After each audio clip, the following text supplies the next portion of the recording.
Welcome to the National WWII Museum in New Orleans for the grand opening of Liberation Pavilion.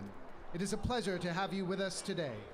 Ladies and gentlemen, please rise if you are able and join us in a hero's welcome for our guests of honor, America's World War II veterans, home front workers, and Holocaust survivors, escorted by our nation's Medal of Honor recipients.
And now, ladies and gentlemen, please direct your attention to the presentation of colors by the Joint Armed Forces Color Guard, followed by a performance of our national anthem by New Orleans songbird Robin Barnes. Color Sergeant, please advance our nation's colors.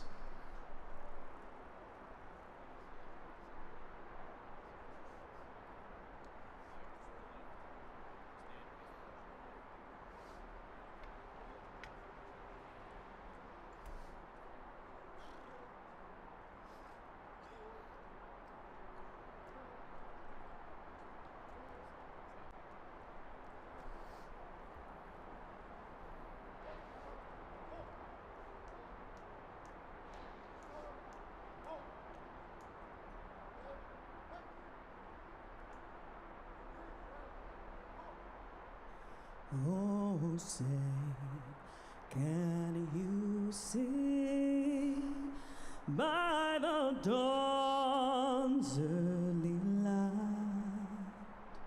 what so brightly we hailed at the twilight's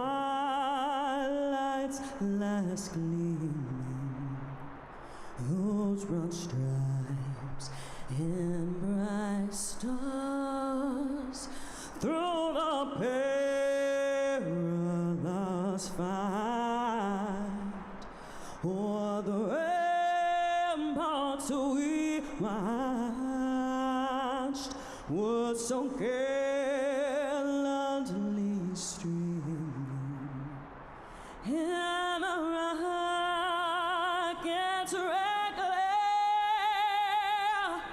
the bombs bursting in air gave proof through the night that a flag was still there.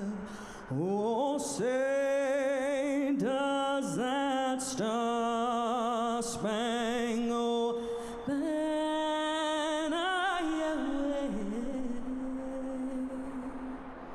o'er the land of the free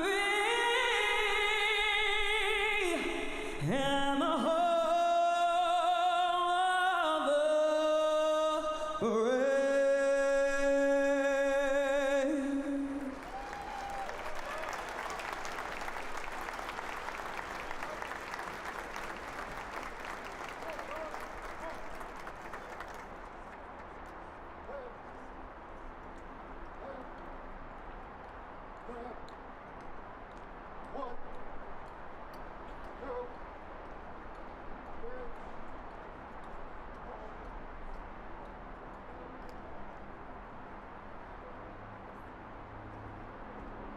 You may be seated. Now, please welcome to the stage the Chairman of the Board of Trustees for the National World War II Museum, Ted Wegland.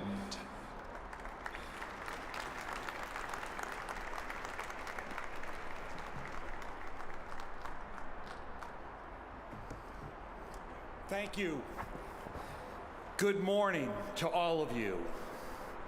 Good, splendid, perfect New Orleans morning to all of you, and welcome to the National World War II Museum and our new and lovely Battle Barksdale Parade Ground.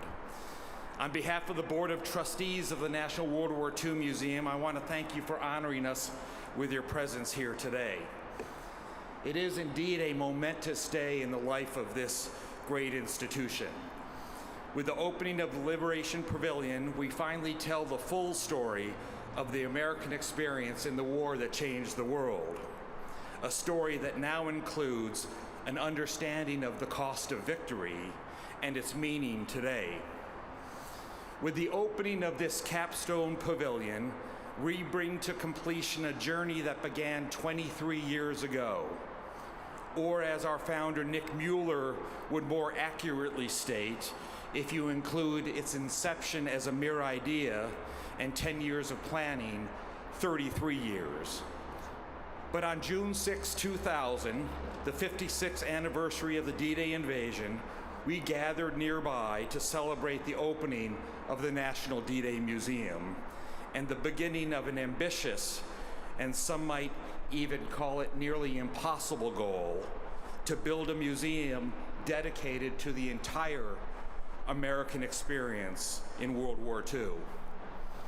From our humble beginnings, which certainly didn't seem very humble at the time, we've grown from a single pavilion telling the story of the D-Day landings into a world-class, 7-acre, 7-pavilion, $420 million world-class institution that shares one of the most important stories in all of human history. This journey and our accomplishments to date are thanks to all of you, our closest friends, our supporters, our partners, leaders, and community members who have supported us all along the way. We owe all of you a deep debt of gratitude. Thank you all for making this day possible. I'd like to extend a few special greetings to some special friends in the audience. First, the governor of the great state of Louisiana, John Bell Edwards. John, thank you very much for being here, Governor. Charles K. Sho, Secretary of the American Battle Monuments Commission.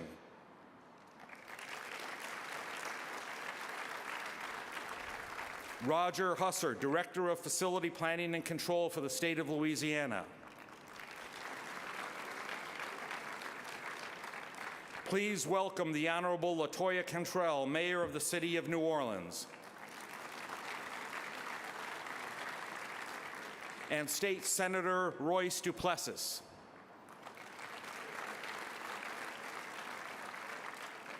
Please give a warm welcome to State Representatives Mandy Landry and Gary L. Smith. And also to the Vice President of the New Orleans City Council, Council Member at Large, Helena Moreno.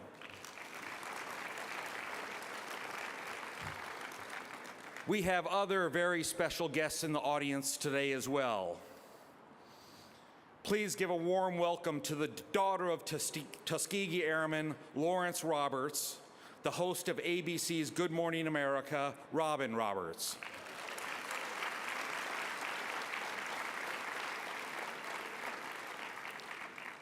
Please give a warm round of applause and a welcome to renowned actor and community activist and native New Orleanian, Mr. Wendell Pierce.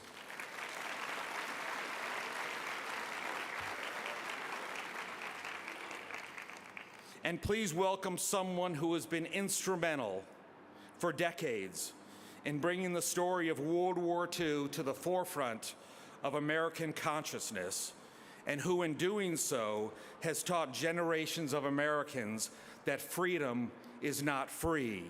Please welcome the acclaimed actor and director, Tom Hanks.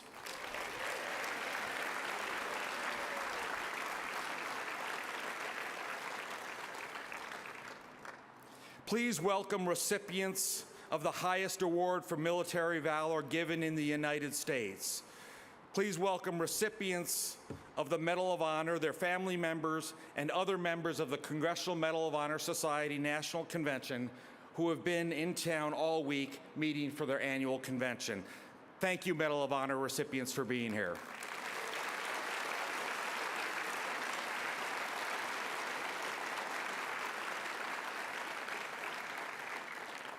Please welcome with a warm round of applause our nation's veterans and active duty military who are joining us this morning.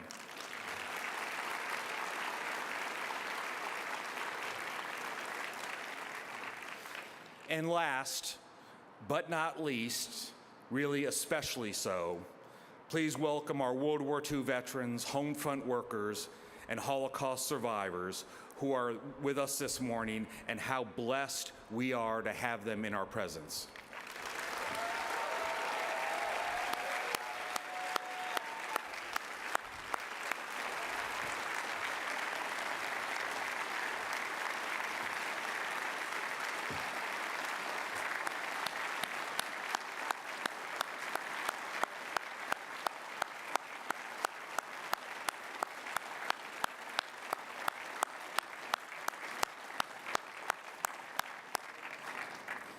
Now let's pause for a moment to give thanks for the many blessings in our lives and for the privilege we have here at the museum to honor our nation's veterans and the legacies of those who served during World War II. To do that, please welcome Rabbi Bonnie Capel, the first female rabbi to serve in the United States military, who will deliver a special invocation.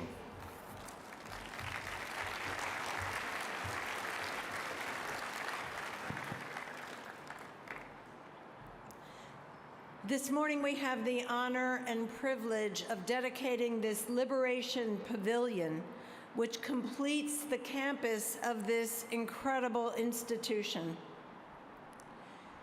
As a rabbi reflecting on the horror inflicted on the people of Israel during this past month, the role of those who rescued the Jewish people from the reign of Nazi terror has been exponentially highlighted.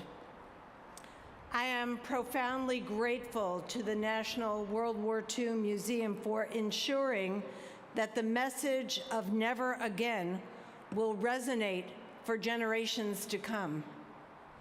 From the bottom of my heart, thank you. We estimate that 16 million members of the Allied forces gave their lives to end the Holocaust and to gain liberation for the European continent.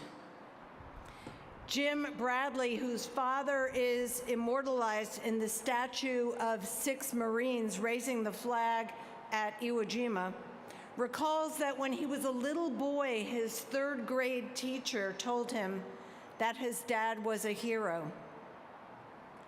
His father replied, "I want you always to remember that the heroes are the ones who did not come back. Did not come back." It is with the most profound sorrow that we acknowledge these heroes today.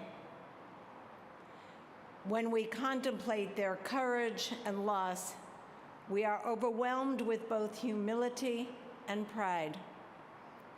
We can best honor their memory by renewing our commitment to the ideals for which they lived and died: freedom and justice for all, to government of the people, by the people, and for the people, to one nation under God. We pray God's blessing on the continuing work of this institution. May it grow and prosper and be a source of inspiration for many, many generations to come. And let us say, Amen.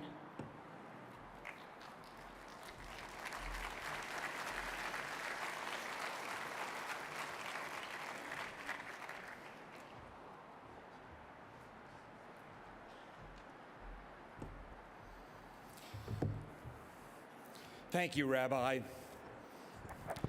It has taken the efforts of many, many people to build this incredible institution, and the museum wouldn't be what it is today without the monumental support from the great state of Louisiana. To Governor Edwards, thank you.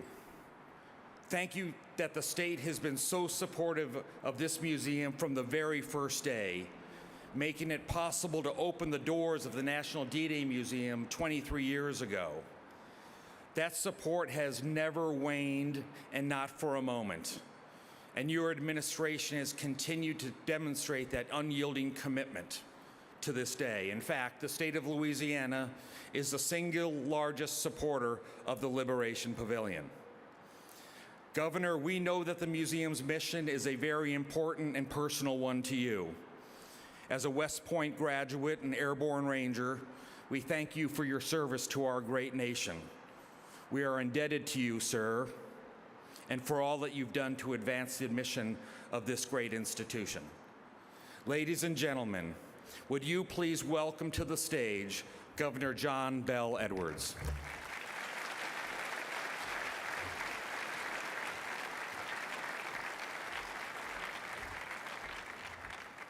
Good morning, and what a beautiful day it is here in New Orleans, Louisiana. I thank you for allowing me to join you today.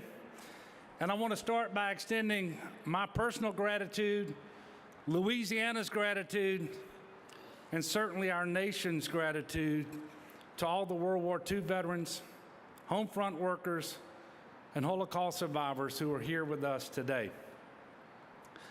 From a young age, my mother and father installed in me the value of public service. And there is no more sacred or meaningful form of public service than military service. To leave home and risk your life to protect your country, to ensure the survival of liberty and democracy. I know there are some Medal of Honor recipients in attendance.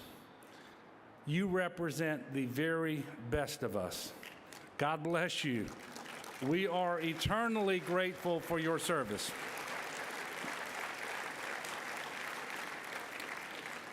A little over a year ago, I was fortunate enough to have the opportunity to visit Normandy. It was one of the most memorable and powerful experiences of my life. While I was there, I paid my respect at the graves of Louisiana soldiers who never made it home. The gravity of what took place there was overwhelming. And it really makes you think about how trivial some of the things are that people are bickering about right now.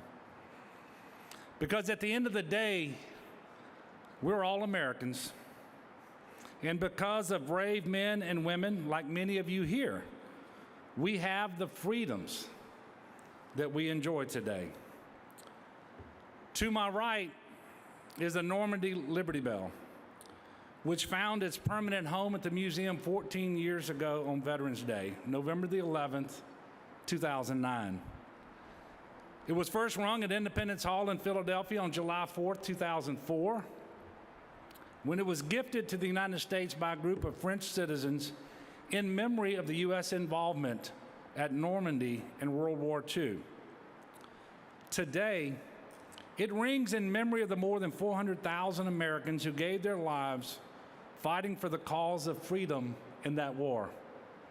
And in honor of all the American citizen soldiers, sailors, airmen, and Marines whose brave efforts and sacrifice secured the victory and the peace that followed. The 7 tolls of the bell represent the many stages in a veteran's life, each with a specific meaning. Toll 1, the choice to serve. This toll represents the veteran's willingness to sacrifice his or her life for their country, a dedication to which few are called. Toll 2, camaraderie, representing the friendships, family, and unity that bond all service members together. Toll 3, patriotism, representing the veterans' pride in their country, a duty to protect it, and the joy in celebrating the freedoms enshrined in our Constitution.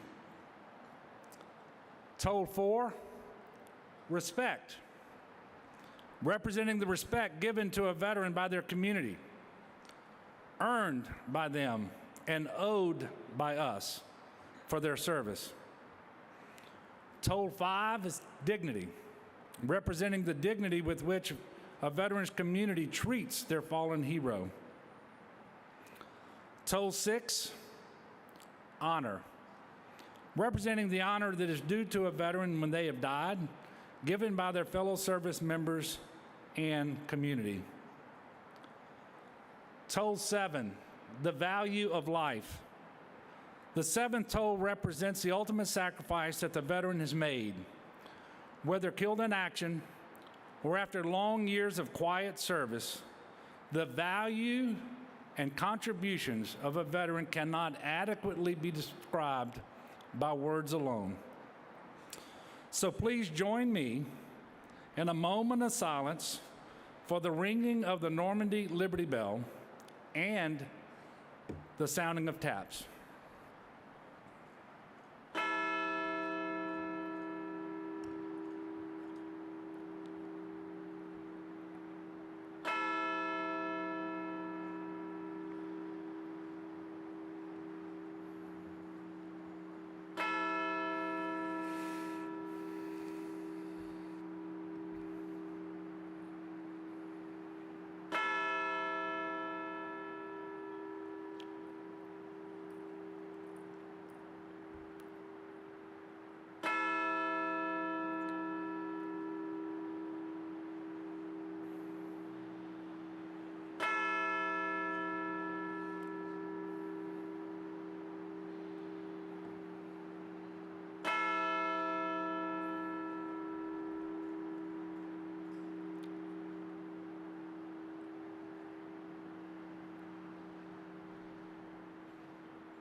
Thank you.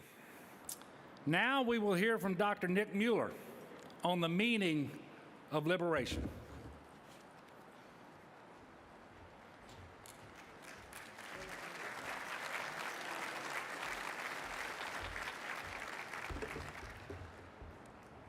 Well, what a wonderful day, and thank you, Governor Edwards, those meaningful words, and to thank all of you here to celebrate, commemorate this wonderful day that began so many years ago. The last pavilion of 7, as you've heard, in our master plan devised some now 20 years ago.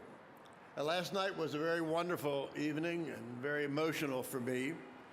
And thinking a lot about many who've been on this journey with me and my friend Stephen Ambrose for those many years, and some, sadly, who are not here, but made a tremendous contribution to me and to Stephen Ambrose.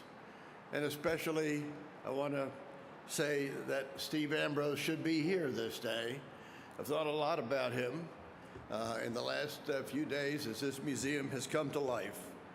And he would be so proud and so pleased at what Americans, great Americans, have done to make this a reality. So to friends and staff and volunteers and veterans, our distinguished and wonderful Medal of Honor recipients, thank you all from my heart and mind for what has brought us to this day. I especially want to also thank my friend Tom Hanks, who finally responded to my personal appeal, which I wrote on Steve Ambrose's typewriter, and said, I'm channeling Steve Ambrose to invite you to be here for this one last event. And he was here at the beginning and has been a champion for us so many years, especially in the early years when we didn't have much credibility in terms of what we were seeking to do. But Tom, Steven Spielberg, Tom Brokaw, too, who was with us all the way, along with members of Congress, Bob Livingston, Senator Stevens, who set us on the path to do all of World War II, Senators Inouye, Vitter, and Mary Landrieu, of course, and all the governors in past years. The great state of Louisiana, along with the federal government, has made this a magnificent public-private partnership, along with the leadership of the University of New Orleans. And I say that because for 10 years, they were paying my salary and Steve Ambrose and a host of others when we had no staff. Also, I have to recognize Bart Vorzanger, the great architect. You see the evidence of his masterpiece all around you. And Patrick Gallagher and Gallagher and Associates, who brought our exhibits to life for all of you, and especially the gallery behind me, Liberation, about what it means to today, the aftermath of World War II. This museum is about war, but it's also about the totality of the American experience. It's a horrible war. It was a war that included the worst genocide, the Holocaust, in human history. But it was shaped after the war by American values and policies and the spread of freedom and democracy.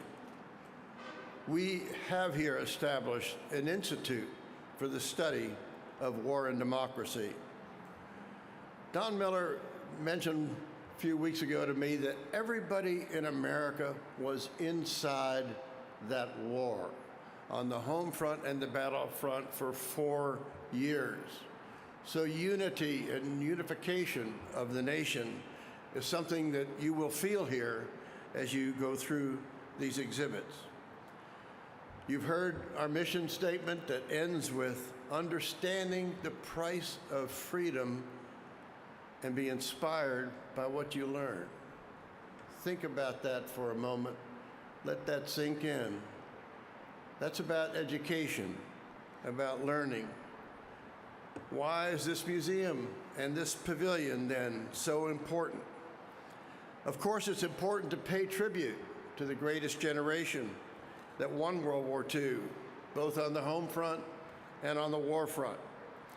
It's a signature of our museum to tell those personal stories of sacrifice and courage, and I think we do that better than any museum in America.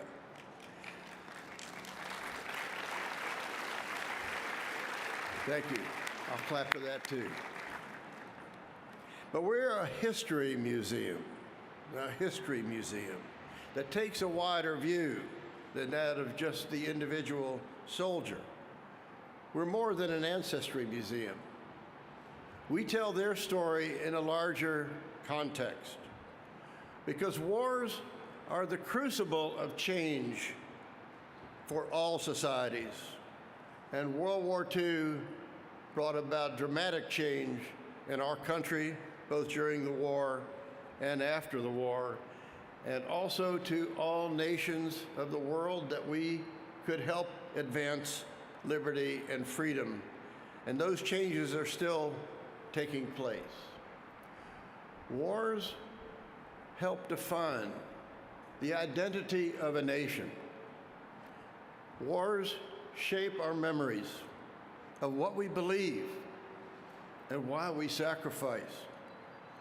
They also influence who we want to be, what we're willing to fight for, to die for. Ultimately, our values as Americans. This Liberation Pavilion behind me documents those values from the personal stories of the citizen soldiers, also through the words of our presidents, all of them veterans up until Bush 41, HW. This last pavilion was perhaps the hardest for all of us to do. It was planned for some 20 years. And it came as a result at the end of our planning process in 2003 when our exhibit designers asked us, so what? So what will people think 100 years from now? How do you answer the so what question to why World War II should be important? Well, we hadn't thought about that plan. We thought about doing the road to Berlin, the road to Tokyo, and the home front, and all of the other exhibits. But that got us back to the question of what it means today, what Americans believed then, and how that torch was carried forward. And so we looked back to President Franklin Roosevelt's For Freedom speech that he gave 11 months before Pearl Harbor. These are the foundational ideals that shaped the president's wartime aims and also the vision that carried forward in the post-war era. It was his vision for victory that these freedoms would one day be not just America's freedoms, but these would be freedoms that we could help spread throughout the world. In essence, he spoke of the values of freedom and democracy and human rights.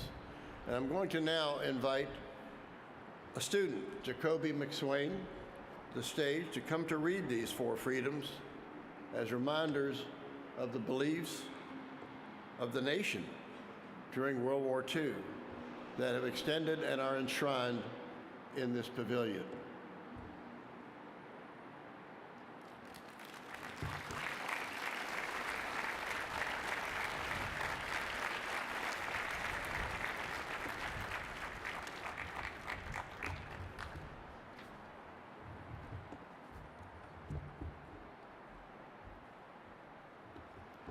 Morning.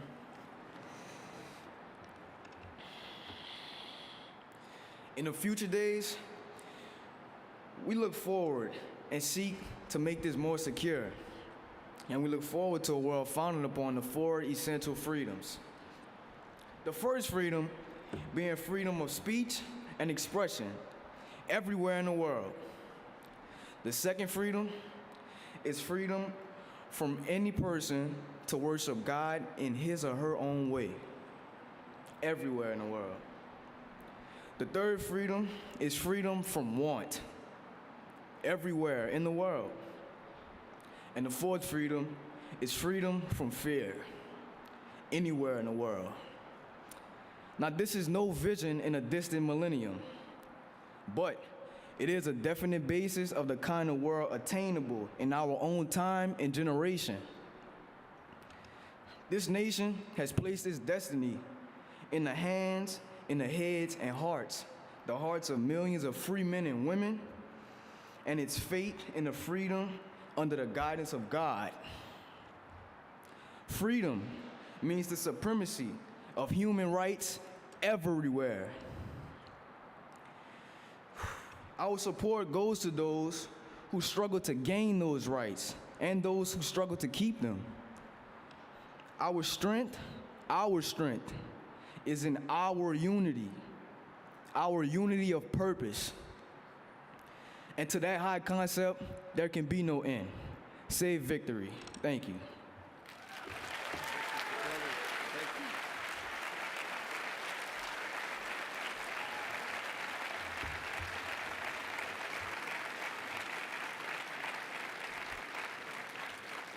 There's the future, and thank you, Jacoby. Those ideals live on in our youth, and they will learn about those ideals here in this museum. These were aspirational ideals, but Roosevelt knew that ideals and values were not enough by themselves, and just a few weeks earlier, he gave his powerful Arsenal of Democracy speech to the nation, mobilizing American power, its industries, and its people in a fight that he defined against authoritarian enemies whose intentions were evil. And he appealed to us to rally around our moral center. He knew what oft has been said, that the power of our example would not be enough without the example of our power. And our power came from a united States of America. We're all in this together was the unifying slogan of the war, at home and abroad, for every sacrifice, gas rations, food rations. Everybody said, we have to sacrifice. We're all in this together. Roosevelt said, when America stands together around these values, we can meet any challenge before us.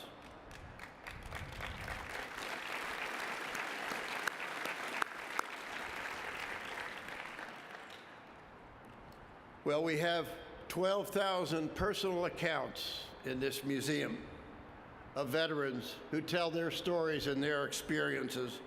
And one thing they always speak to as well is the unity of our country during World War II. So this pavilion is about freedom. You will learn that freedom is fragile. You will learn that before the war, our country was unprepared and in isolation without partners. You will learn about the cost of victory, the sacrifice, and you will learn that freedom has been earned by others, that freedom has been entrusted to us. The torch has passed to us. This museum stands for me as a beacon to our past and illuminates our choices for the future. At our best, our exhibits and our education programs fire that torch that is the American spirit. Everybody says, you can't define the American spirit. Well, you can't define leadership either, but you know it when you see it, and all these Medal of Honor recipients are those who carry that forward, like all of our World War II veterans. The American spirit leaves us then with the question, what will we do with that torch that is handed to us? What will we do to focus on the values that unite us and defend the principles that made us what we are? As Stephen Ambrose said, the richest and freest nation of the world. Foremost, we are an education institution where people come to be inspired and to learn. It's my personal belief the purpose of learning is to free people. Think about that. American leadership during World War II and after led to an expansion of freedom and democracy and human rights throughout the world. Our leadership is challenged again by enemies of democracy and our values. We're perhaps challenged today as never before. We cannot predict the future, but the past can show us how we prevailed to these threats to our freedom before. This pavilion begins with finding hope in a world destroyed. Hope is part of the aspiration for that freedom. People, one veteran said last night on our videos, people cannot live without hope. This museum gives hope, and we want you to take that with you. It provides hope, and with that hope comes strength. But freedom is always under pressure. Let me close by saying Stephen Ambrose called this museum his love song to democracy. It's mine as well, and I think yours as well. So I'd ask you to nourish it, protect it, advance its mission. And I want to say a special thanks to my successor, Stephen Watson, for his leadership for the last 6 years and long before that, and accepting that torch and carrying it forward. We had much left to do when I stepped down to emeritus role, Stephen, 6 years ago. We've weathered many storms, COVID, and here we are. And it's my thanks to you, my friend. It's been an enormous, enormous accomplishment. So there's another Stephen at the helm right now, and that's Stephen Watson.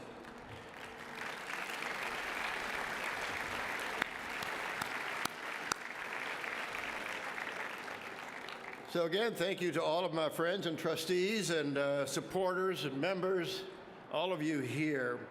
It's my pleasure now to introduce Dr. Rob Citino, the Samuel Zemari Stone Senior World War II historian here at this museum.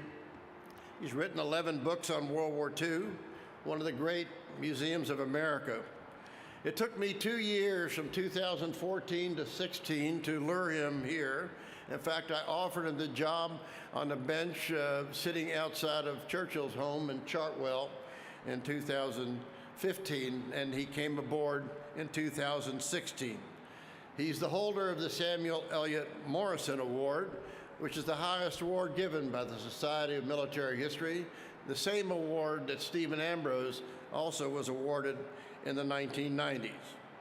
And when he came on board in 2016, I gave him the responsibility, passed the torch to him to help finish the designs that were in the gestation and the creation stage. He did a marvelous job with that, along with our leader in the Institute of the Study of War and Democracy, Mike Bell. So Rob Citino, it's all yours.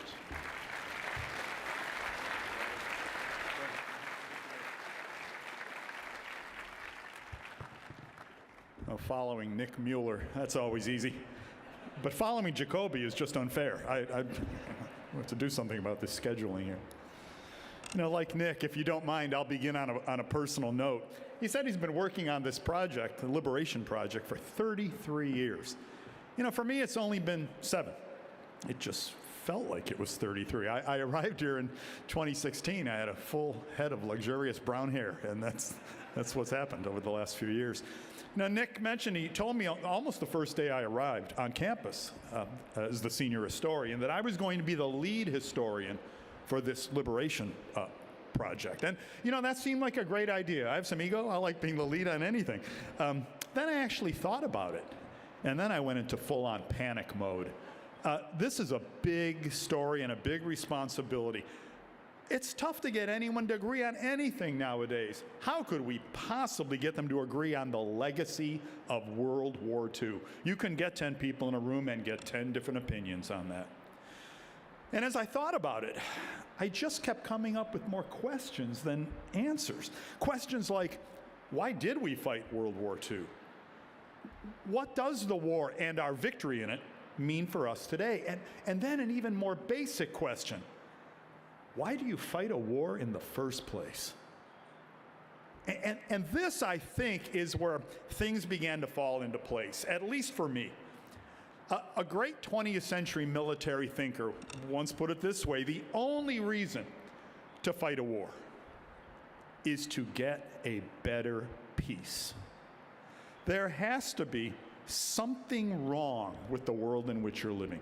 Modern wars are so destructive, so horrible, so violent, that you should only fight one under the most dire circumstances.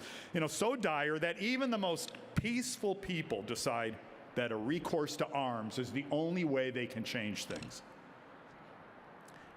Now, that idea came with its own corollary.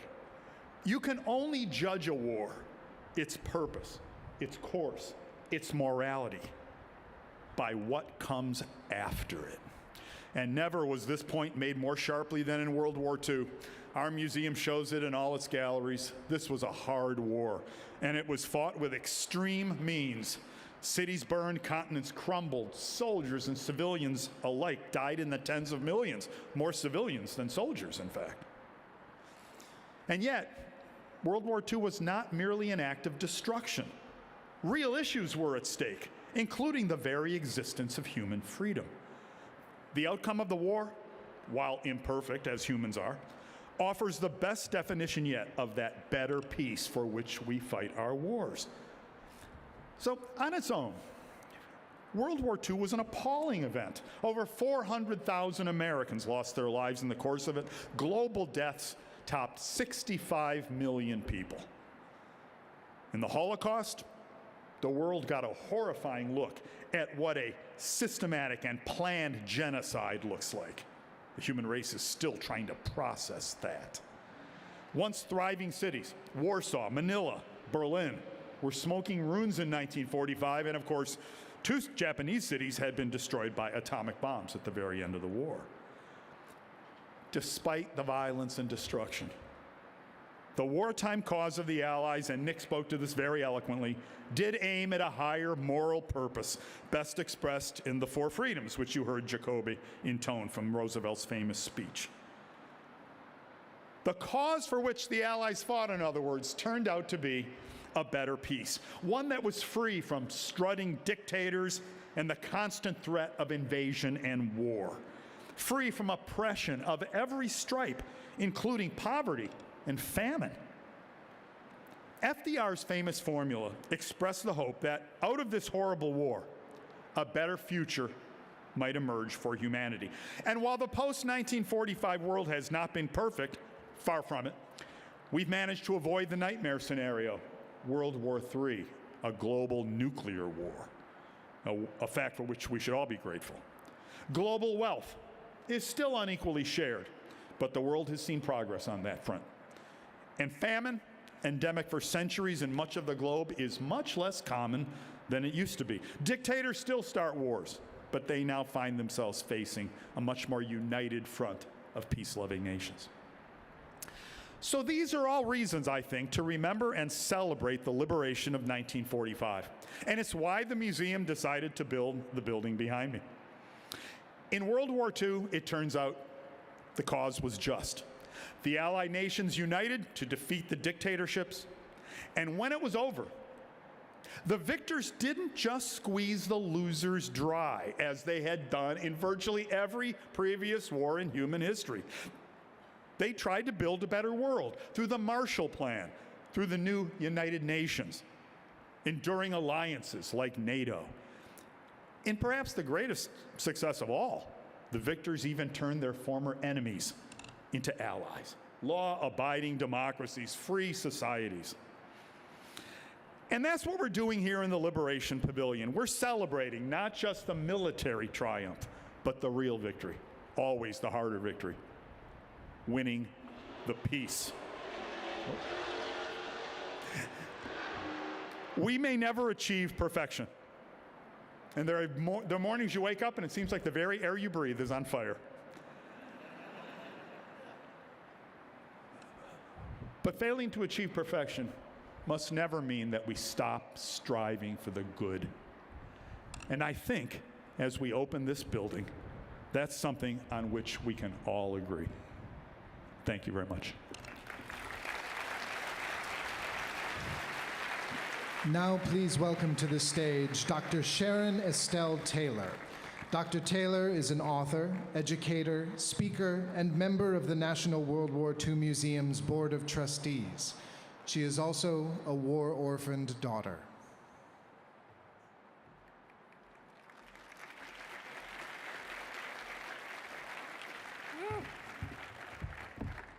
That was the voice of God. That's what they call it. My parents would be so proud. I want to read to you first just a couple of lines from a poem written by Lawrence Binion, 21 September 1914. They shall not grow old as we are left to grow old. Age shall not weary them, nor the years condemn. At the going down of the sun in the morning, we will remember them. In the Garden of Remembrance in Seattle, this quote is engraved on a wall, commemorating those killed in war from Washington State. These words flow beneath all we do at this museum, and it defines my life as the daughter of a World War II fighter pilot killed in action on Friday, April 13, 1945. I was 3 weeks old. As a little girl in post-war years, people would compliment me on my red hair. And I would always say, thank you. My daddy died in the war. I've had the rest of my life to figure out why that was my answer. And I've concluded that I was hoping one of those people might know what happened to him, because we did not. My father, First Lieutenant Shannon Estel, was forever missing. Pearl Harbor happened the year my parents graduated from high school. It upended their plans for everything but loving each other. And my father, who flew an airplane he built with a friend in high school, knew that his destiny was to fly in defense of his country. More especially, he wanted to fly a fighter plane, but not just any fighter plane. He wanted to fly a P-38 Lightning. Though he was worried that he was too tall to be accepted as a pilot, he was selected anyway, and also as an instructor at the end of training, declaring that his was the best damn fighter plane in the world. We only knew that his plane had been shot down, but little else. Also, it was impossible to attempt a recovery as the war was over in the next few days. And as part of the former East Germany became Russian-occupied until the Berlin Wall fell in 1989. This is when my wondering about my father became the search for him, to bring him home. I needed to know what happened in those last weeks of war, and why my father never returned. I found the 478th Fighter Group P-38 Lightning, pilots, all 3 squadrons of them who knew my father, and said they still wished that they had died instead of him. They would always say, he had that baby at home, you know. I also found a German researcher whose life was spent searching for and recovering crash sites throughout Germany. We worked together for 5 years, culminating in the discovery of my father's crash site in a field that looked exactly as it was in 1945. My parents' love story began in high school in Cedar Rapids, Iowa. In total, they filled nearly 3,000 pages of correspondence, including illustrated envelopes, original art, and cartoons, and he also demonstrated in writing and in drawing how my mother was to fold and pin diapers on the baby. It's pretty cute, really. That only stopped after he was declared missing and then killed in action 9 months later. There was no proof that he was killed in action since no crash site was ever searched for, but when the war ended, that was the common practice. Only after 9 months did my mother stop writing to her missing husband about their new daughter, imploring him to come home to us. Only after 9 months did my grandfather stop writing to the Department of the Army, begging for information about his son. Only after 9 months did my family begin the work of grief. When I learned that this glorious building that would, in equal measure, celebrate the victorious end of World War II and commemorate its fallen, my perspective was not completely celebratory. I could only imagine how it was for people like my mother and my father's parents when the war ended, when soldiers and pilots and sailors came home to a ticker tape parade that lasted until now, as they should be celebrated, as my father would have been celebrated had he returned home. But today is my father's ticker tape parade. Today he is celebrated, and at home here, within this glorious new building, as he is in Arlington National Cemetery, where I buried him in 2010. He is finally home, and his life and death are remembered on this campus, in this last building, and in Expressions of America every week. I found this museum just after I found my father, and I have been included in its growth and success since the day 15 years ago when Stephen Watson and I spoke at the same American World War II Orphans Conference in Tucson. Since, this museum has become my family. They have found a place for my father, for my parents, and for me in incomparable and always surprising ways. I, along with the other American World War II orphan children who are here today, are grateful for the mission of this museum and the way it makes a place for those who returned from war and those who didn't. Today I am proud, as always, to stand here as my father's daughter, and I thank you, all of you, for all you do for our museum. Thank you. And now please welcome to the stage the President and CEO of the National World War II Museum, Stephen Watson.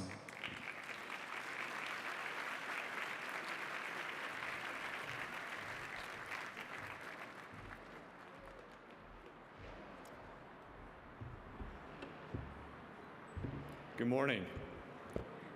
And thank you, Sharon, for those personal reflections. It was an unbelievable day 15 years ago to be with Sharon and with hundreds of men and women who had lost their fathers during World War II, and to see how the grief was still so raw 70 plus years after the war was over. And it was incredibly meaningful yesterday for us to also dedicate the Gold Star Families Memorial, which is right here on our Judith and Lewis Freeman Liberation Terrace. And in addition to the Liberation Pavilion, I hope you'll take a moment today to visit that memorial.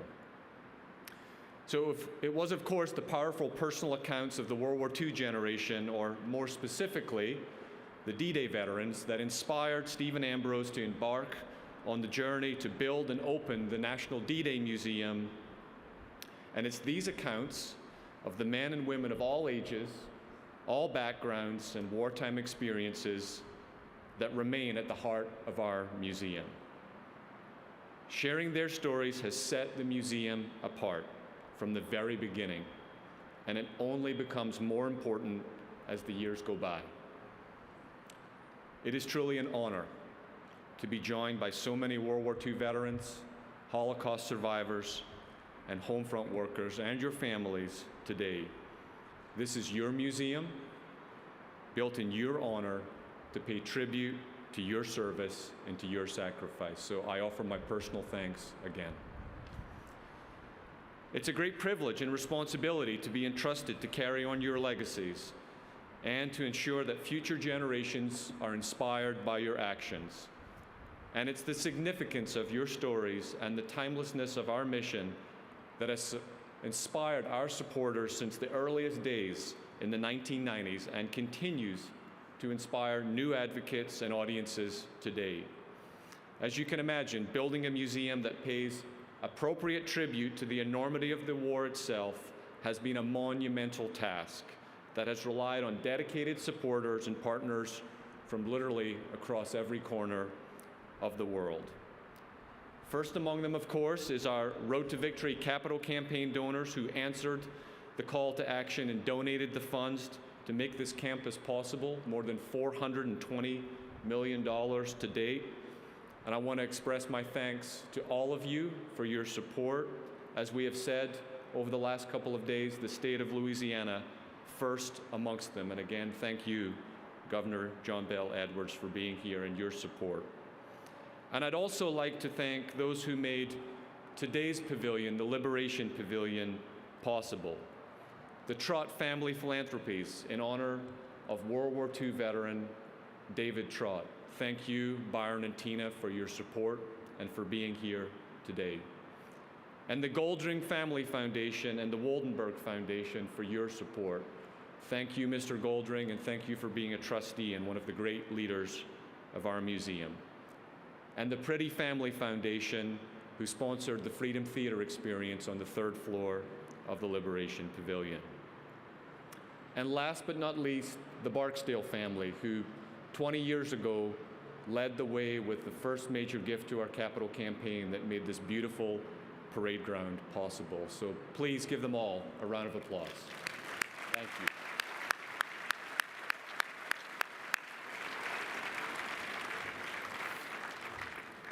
Also, you heard it last night and you heard Nick mention it this morning, but we have just had an incredible team of vendors, historical consultants, and partners, many of them that have been with us since the very beginning of this journey over 20 years ago. Bart Vorsanger and your team, our architects, thank you, sir, and thank you for being here this week. Patrick Gallagher, our exhibit designer, and your team, thank you, Patrick. And specifically on Liberation Pavilion, Donna Lawrence Productions and her team, who produced the remarkable media presentations that you will see in the exhibits on the 1st and 2nd floor. Also want to thank the remarkable team at 1220 Exhibits who fabricated these exhibits, and our longtime partner from right here in New Orleans, Gary Solomon and his team at the Solomon Group, for the amazing work they have done putting all of the AV together. You heard from our lead historian just a few minutes ago, Rob Citino, who said, 6 years ago when he arrived at the museum, this was job one, and I think you curled up, Rob, as I recall, and went off into the corner for a while and before you came back. But there has just been a remarkable team here that have been working alongside Rob, and I want to mention a few of those folks by name. Our Vice President of Education and Access, Colonel Pete Crane, Aaron Clancy, Dr. Mike Bell. Rob, again, thank you. And I also want to thank a couple of the important people that often don't get recognized, and that are the project managers that make all of this work. So Nina Luckman and Neil Cooper, thank you for the amazing work that you've done keeping us all moving forward. And Bob Farnsworth and his team, who managed the construction of this project. So please give them all a round of applause for a great job done.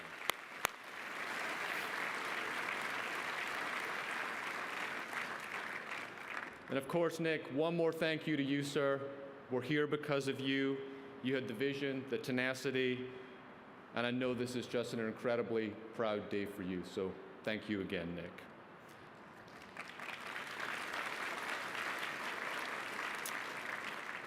So we're proud of all that we've accomplished, but if you know anything about the National World War II Museum, we don't stop. We got a lot more work to do. We have to continue to tell the story of World War II in new and innovative ways, not just here on our campus, but beyond this campus. We have to find new ways to inspire audiences of all ages, all across the globe. And I think we really have to embrace our role as storyteller for generations to come. And we know that all of you here will join us on this journey. It has taken your support to get us this far, and we're going to count on you as we move forward. So to conclude today's program, I'd like to welcome one of those longtime partners. As you've heard, he was with us when we cut the ribbon and opened the doors to the National D-Day Museum 23 years ago. It's an honor to have him here with us today. Along the way, Mr. Tom Hanks has attended many of our grand openings, served as narrator and executive producer of our signature experience, Beyond All Boundaries, supported our successful Road to Victory Capital campaign, and received the museum's highest honor, the American Spirit Award. We are deeply grateful for everything he has done for our institution and to keep the stories of the World War II generation alive. Now, please join me in a warm welcome to the stage for Mr. Tom Hanks. Thank you.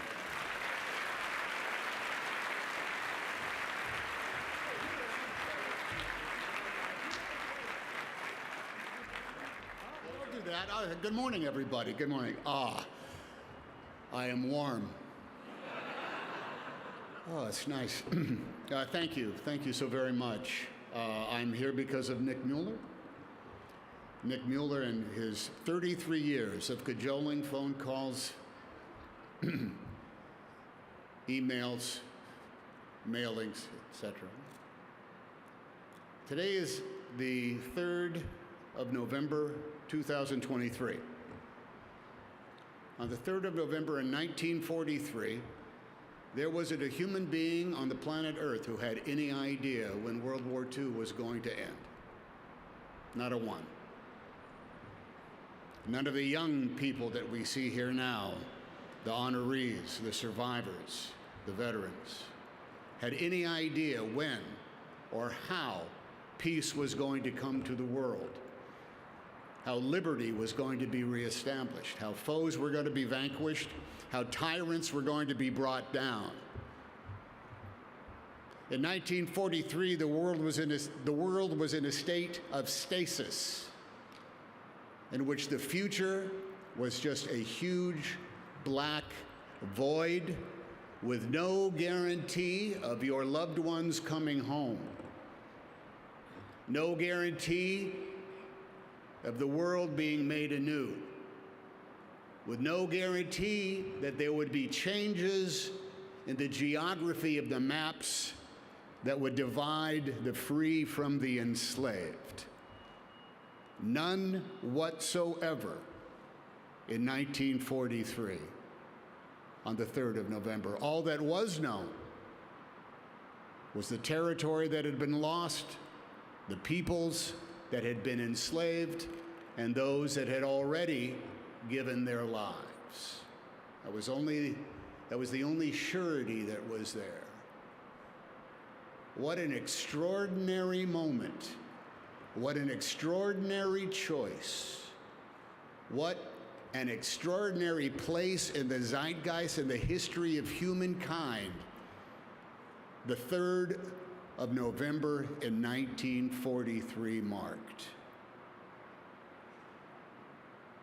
All that could be summoned at that point was faith and hope and an understanding that it was possible to vanquish those who meant to enslave and conquer the world to their own ends. A handful of nations, Great Britain, France, and the United States of America, viewed war then not as an exercise of conquest or power or wrestling of natural resources, of theological or racial or gender-based superiority. The United States of America and its allies viewed war as the path to liberation, as was noted earlier on. There was no move in order to conquer Germany or conquer the Empire of Japan. Those law-abiding democratic nations are now as strong a friend and ally as the United States of America could ever have. And those people of both those nations have gone on to enjoy the benefits of the democracy and of those four freedoms that Jacoby read in their entirety, their imperfect entirety, their ongoing work since those 80 years. But nonetheless, can you imagine simply and easily what would have happened if America and its allies did not take up the responsibility not to conquer, but to liberate?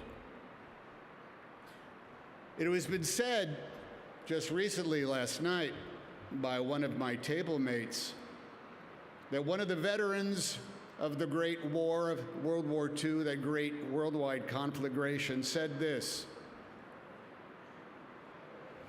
"We did not defeat the enemy, we just took away their guns."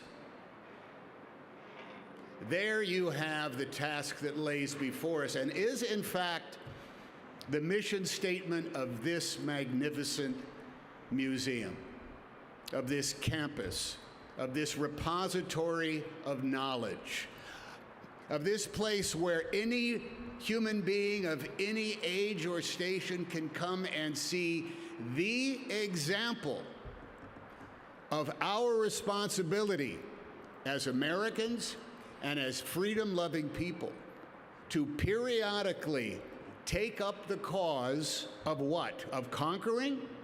Of vanquishing? No, of liberty. Of removing from those warmongers, removing from those tyrants, removing from those despots their ability to make war upon their neighbors or around the world. This is an extraordinary place that has been built here. That day 23 years ago,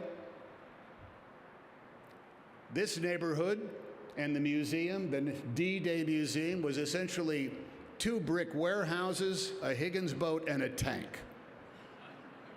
Now look at it.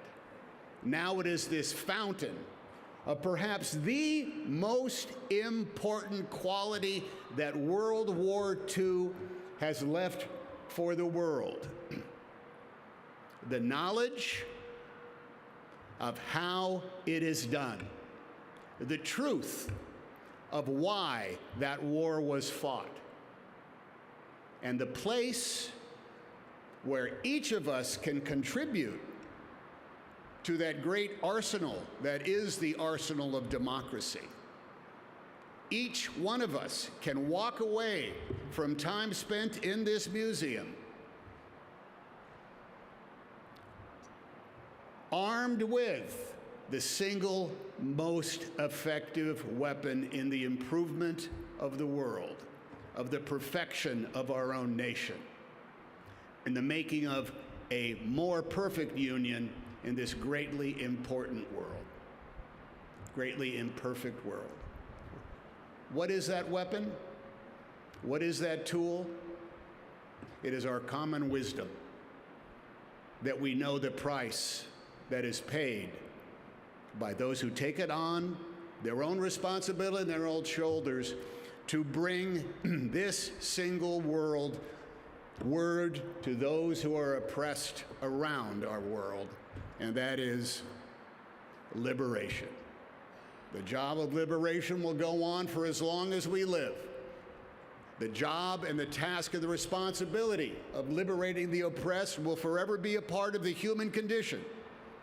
And we are lucky, we are fortunate, we are blessed that we live in the United States of America, where that concept of liberating the oppressed, no matter how long it takes, is part of our national fiber, is part of the words that were set down in paper by both wise and very flawed men over 200 years ago. I go back again to November 3rd, 1943. What existed in the hearts of everyone who was alive at that point? What existed in the fiber of these young men and young women, though I see before us, who are still young and forever young, because they are forever at that place where they made that decision of what they were going to do and how they were going to contribute, how they acknowledged the truth that we are all in this together. What was it? It was hope, and it was faith, and it was a willing to sacrifice, but it was also the common wisdom that the United States of America was the arsenal of freedom, it was the arsenal of thought, and it was on the forefront of what? Of liberation. I invite you all to take in the Liberation Pavilion. It's an extraordinary, perhaps final chapter here in the job and the story of the National World War II Museum, but it is also an open-ended place because it does not have the finite ending of the end of the war and the surrender of the Japanese Empire and the Nazi regime.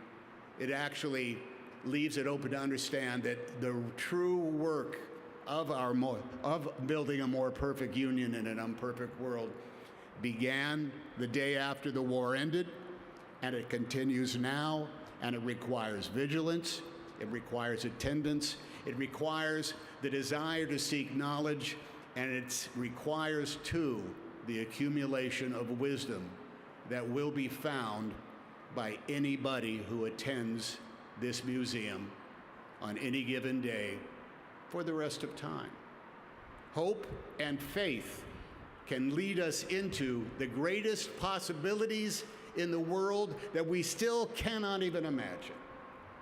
Hope and faith and wherewithal and the ongoing attempt to try can accomplish magnificent things.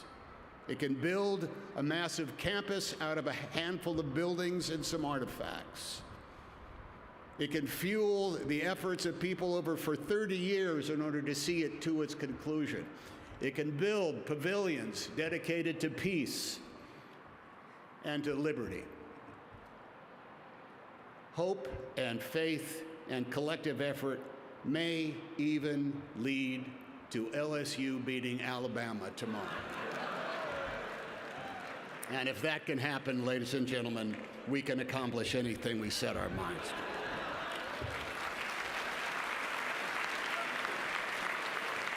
Founded in 1964, the All-American Chorus is comprised of paratroopers from every brigade in the 82nd Airborne Division and represents the 19,000 men and women of the 82nd Airborne Division who serve as America's Guard of Honor. On behalf of Major General Christopher C. Leneve and Command Sergeant Major Randolph de la Pena, the chorus is honored to perform for you this morning.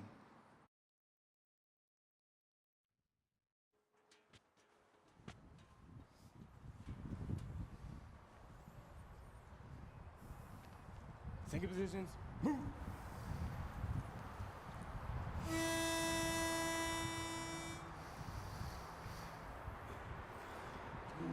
While the storm clouds gather far across the sea, let us swear allegiance to a land that's free. Oh, let us all be grateful for a land so fair.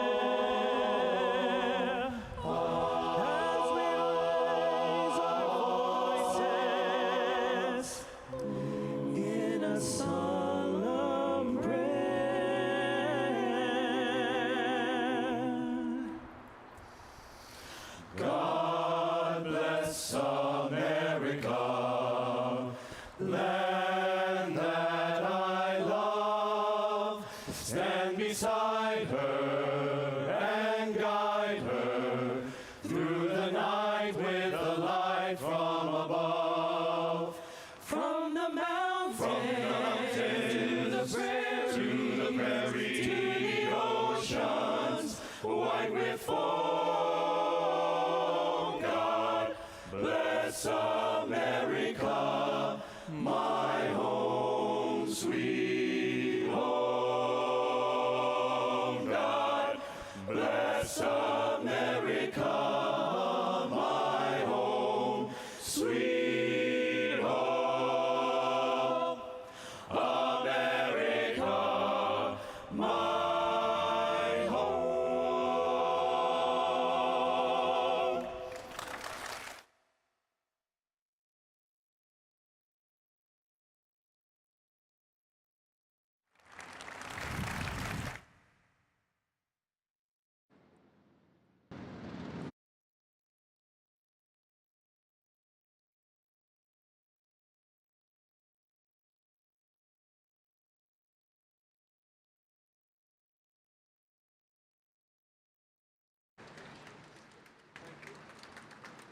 Ladies and gentlemen, thank you for joining us. That concludes our grand opening program.